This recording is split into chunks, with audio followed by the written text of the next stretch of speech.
Hello, and welcome back to Make Your Comic Today, a week-by-week catalog of my journey to create a webcomic, and maybe yours too.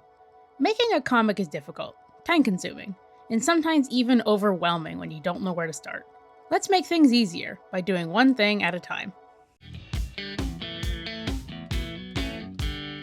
So this week, we branched into our first ever baby steps of the fully colored webcomic.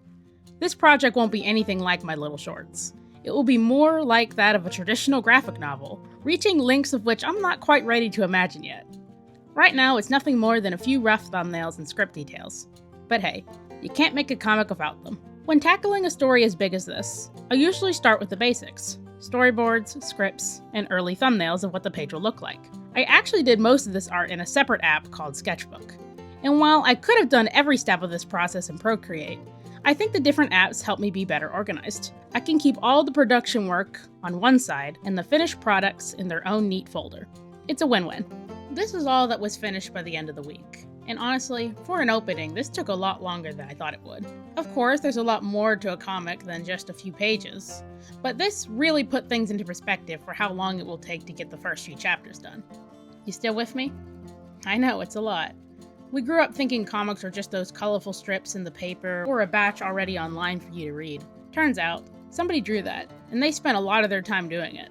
It's nothing to be afraid of, but we should be aware of our time and how we use it, especially when it comes to making a comic. If you're not looking to spend years on one story, this might not be for you.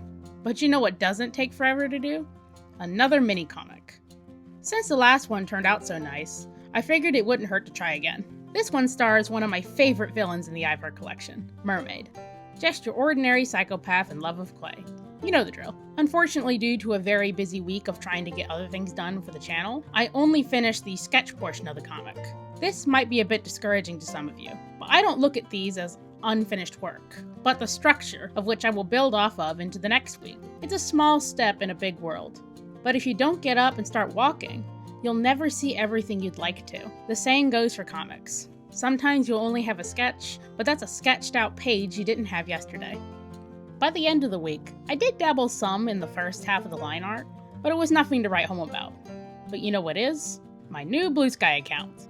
Have you been itching to read a new comic or see art related to my latest work? Head on over to my Blue Sky page. This is where I'll be posting more of my art-related content from here on out, including these mini comics. Thank you so much for your time and patience. We all know a story takes time, and maybe you have some new idea about how long your own might take to tell. Now sit down and see where best you can start. It could be a script, you could sketch out your first page, get creative.